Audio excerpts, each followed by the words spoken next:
오늘 우리에게 주신 하나님의 말씀은 예레미야 18장 1절로부터 12절입니다. 함께 읽겠습니다.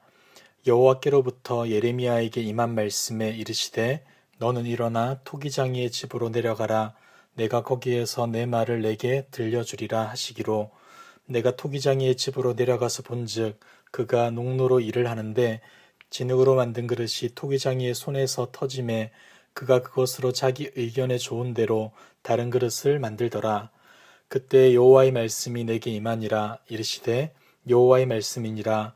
이스라엘 족속아, 이 토기장이가 하는 것 같이 내가 능히 너희에게 행하지 못하겠느냐. 이스라엘 족속아, 진흙이 토기장이의 손에 있음 같이 너희가 내 손에 있느니라. 내가 어느 민족이나 국가를 뽑거나 부수거나 멸하려 할 때에 만일 내가 말한 그 민족이 그의 악에서 돌이키면 내가 그에게 내리기로 생각하였던 재앙에 대하여 뜻을 돌이키겠고, 내가 어느 민족이나 국가를 건설하거나 심으려 할 때에 만일 그들이 나 보기에 악한 것을 행하여 내 목소리를 청종하지 아니하면 내가 그에게 유익하게 하리라고 한 복에 대하여 뜻을 돌이키리라. 그러므로 이제 너는 유다 사람들과 예루살렘 주민들에게 말하여 이르기를 여호와의 말씀에 보라, 내가 너희에게 재앙을 내리며 계책을 세워 너희를 치려하노니 너희는 각기 악한 길에서 돌이키며 너희의 길과 행위를 아름답게 하라 하셨다 하라. 그러나 그들이 말하기를 이는 헛되니 우리는 우리의 계획대로 행하며 우리는 각기 악한 마음이 완악한 대로 행하리라 하느니라. 아멘. 성경에는 하나님과 우리의 관계를 보여주는 다양한 비유가 나옵니다. 그 중에서도 토기장의 비유는 성경 곳곳에서 찾아볼 수 있는 비유로서 어느 누구에게도 간섭받지 않으시는 하나님의 절대적인 주권에 대한 생생한 이미지를 전달해 줍니다. 그럼에도 각각의 비유에는 약간의 차이점을 가집니다. 예를 들어 이사야 64장과 로마서 9장이 창조와 선택에 대한 메시지를 강조하고 있다면 오늘의 본문은 그보다 심판에 강조점을 두고 있다는 것이죠. 이러한 사실은 선택된 이스라엘 백성들이 하나님께 순종하느냐, 불순종하느냐에 따라 토기장이로 비유된 하나님으로부터 심판을 당할 수도, 반대로 구원을 받을 수도 있다는 교훈을 전달해 주는 겁니다. 2절을 한번 보겠습니다. 너는 일어나 토기장이의 집으로 내려가라. 내가 거기에서 내 말을 내게 들려주리라 하시기로. 하나님은 예레미야에게 토기장이의 집으로 내려가 그곳에서 말씀을 기다리라 명령합니다. 그곳으로 내려간 예레미야는 농로를 돌리며 그릇을 빚는 토기장이를 보게 되는데 생각대로 그릇이 잘 만들어지지 않았는지 마음에 드는 그릇이 나올 때까지 작업을 되풀이하고 있습니다. 본문을 잘 보시면 관찰의 초점이 토기장이와 진흙의 관계에 맞춰져 있음을 알게 되는 것이죠. 토기장이는 자신의 뜻에 따라 진흙으로 그릇을 만들고 있습니다. 그리고 진흙은 토기장이의 생각에 따라 이런저런 그릇으로 빚어지게 되는 것이죠. 이 같은 상황을 지켜보던 예레미야에게 하나님이 말씀하십니다. 6절입니다. 여호와의 말씀이니라. 이스라엘 족속아, 이 토기장이가 하는 것 같이 내가 능히 너희에게 행하지 못하겠느냐. 이스라엘 족속아, 진흙이 토기장이의 손에 있음 같이 너희가 내 손에 있느니라. 토기장이가 진흙을 가지고 자기 마음에 드는 그릇을 만들 수 있는 것처럼 하나님께서도 유다 백성들에게 똑같이 하실 수 있다는 겁니다. 만들다가 잘못되면 진흙을 다시 이겨 다른 그릇을 만들듯이 하나님도 불순종한 유다를 징계하거나 더 나아가 버릴 수도 있다는 것이죠. 그리고 이것을 반대로 생각해 보자면 이스라엘이 언제든지 회개하고 순종한다면, 그리고 돌아온다면 하나님은 그들에게 은혜와 자비로 구원을 베풀어 주시는 분이기도 함을 알려줍니다. 유다 백성은 이미 사형 선고를 받았습니다. 하지만 지금이라도 회개하고 간구한다면 형 집행을 피할 수 있습니다. 그들의 토기장이 되시는 하나님께서 그들의 운명을 새롭게 빚어가실 수 있기 때문입니다. 여러분, 요나서에 나오는 니느웨 백성들을 생각해 보십시오. 패역한 니느웨 백성들을 심판하기로 하나님이 결정하셨지만 그들이 회개하자 하나님은 심판을 거두어 가셨습니다. 그렇다면 자기 백성들이 돌아온다면 우리 하나님 어떻게 하실까요? 하나님은 아직도 구원이 가능하다라는 사실을 알려주기 위해 두 가지 예를 통해 말씀해 주십니다. 먼저 7절, 8절입니다. 내가 어느 민족이나 국가를 뽑거나 부수거나 멸하려 할 때에 만일 내가 말한 그 민족이 그의 악에서 돌이키면 내가 그에게 내리기로 생각하였던 재앙에 대하여 뜻을 돌이키겠고, 먼저는 악에서 돌이키는 사람들은 심판을 피할 수 있다는 겁니다. 하나님이 악한 백성을 뿌리 뽑겠다는 심판을 선언하였다 하더라도 그 백성이 돌이켜 회개한다면 하나님은 이미 선고된 심판과 징계를 거두실 것입니다. 왜냐하면 하나님의 심판의 궁극적 목적은 죄인들을 돌이키고 회개시키는 데 있기 때문이죠.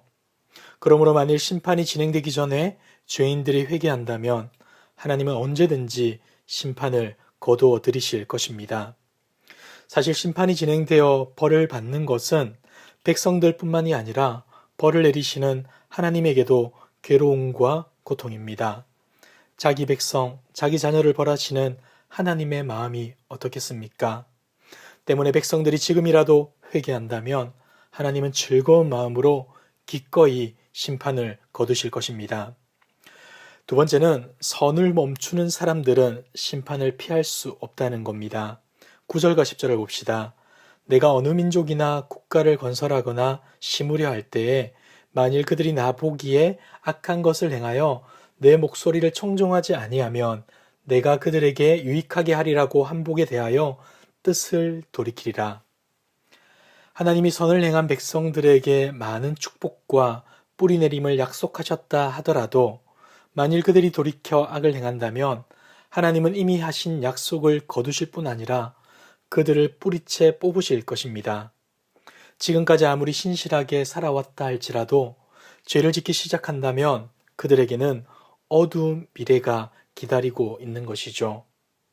그러므로 우리는 지금까지 신실하게 살 수 있었던 것에 대한 감사뿐 아니라 방심하지 않고 더욱더 신실하게 살아가고자 다짐해야 하는 것이죠. 종종 우리 주변에서 우리 집안은 믿은 지 3대째, 4대째가 되었습니다 라고 말하는 분들이 계십니다. 이 말이 믿음의 가정으로 세워주신 하나님에 대한 감사의 고백이라면 너무나 다행이겠지만 이것이 만약 영적 교만이라면 반드시 주의하고 돌이켜야 합니다. 예수님께서 우리에게 어떻게 말씀하셨습니까? 나중된 자로서 먼저 되고 먼저 된 자로서 나중 되리라. 사랑하는 성도 여러분, 하나님은 돌이키고 회개하는 죄인을 맞이할 준비가 항상 되어 있으십니다. 반면에 대대로 물려받은 전통이나 신앙적인 유산을 근거로 자만에 빠진다면 그들에게는 약속하신 축복마저도 거두실 것이라 경고하십니다. 현실적으로 볼 때 유다 백성이 회개하고 하나님께 돌아오는 것은 불가능합니다. 그러나 지금이라도 전심으로 회개한다면 심판을 피할 수 있는 가능성이 남아 있다는 것이죠. 선지자는 이 가능성에 근거해 다시 한번 백성들에게 기회를 주고 싶었던 것입니다. 말씀을 정리하도록 하겠습니다. 진흙이 스스로 그릇을 빚을 수 없습니다. 토기장이만이 그 일을 할 수 있는 것이죠. 마찬가지로 하나님만이 흙으로 우리를 창조하셨고 또한 그분의 형상으로 새롭게 창조하실 수 있습니다. 이것이 우리의 믿음이죠. 이것이 우리의 믿음이라면 우리는 어떻게 해야 하겠습니까? 먼저 내가 진흙에 불과하다는 사실을 인정하고 하나님의 손길에 온전히 맡기는 자가 되어야 합니다. 하나님이 나의 신실한 창조주이심을 믿는다면 이겨지고 일그러지는 농로 위의 삶이라 할지라도 우리는 그곳에 머물러야 할 것입니다.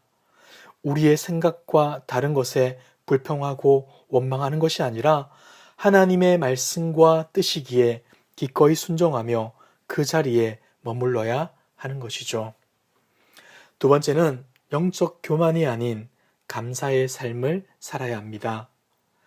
한 찬양의 가사를 보면 이러한 글귀가 있습니다.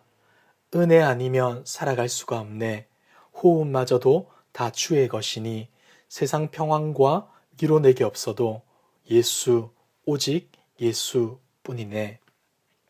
사랑하는 성도 여러분, 늘 은혜에 감사하는 삶을 살고 있습니까? 혹 믿음의 연수가 일궈낸 업적이 지금 서 있는 우리의 자리가 감사가 아닌 교만과 우쭐됨을 빚어내고 있지는 않습니까?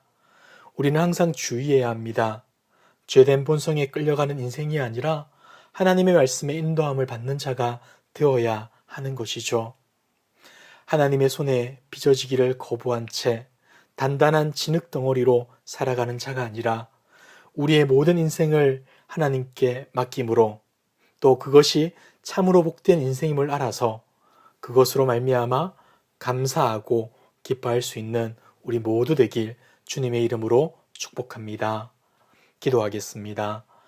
참 좋으신 하나님 아버지, 하나님의 손으로 빚어져야 할 진흙과 같은 자임에도 불구하고 고집과 자만으로 반응하기 좋아했던 우리임을 고백합니다.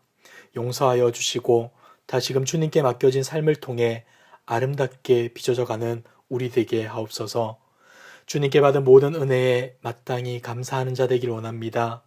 받은 은혜가 교만과 우쭐됨의 이유가 되지 않게 하시며 매일의 삶을 통해 하나님이 주시는 은혜를 감사로 해석하고 반응할 수 있는 우리 모두 되게 하여 주옵소서. 이 모든 말씀 예수님의 이름으로 기도드리옵나이다. 아멘. 이 시간 기도하실 때 주간 기도 제목을 따라서 훈련과 교육을 위해서 기도하겠습니다. 모든 훈련을 통하여서 예수님 닮은 온전한 주님의 제자들이 세워지도록 주일학교와 청년들이 말씀 안에서 성장 부흥하도록 담임 목사님과 모든 말씀 사역자들, 주일학교 모든 교사들이 맡겨진 사명을 잘 감당하도록 기도하시고 코로나19 공동기도문으로 함께 기도하겠습니다. 기도하겠습니다.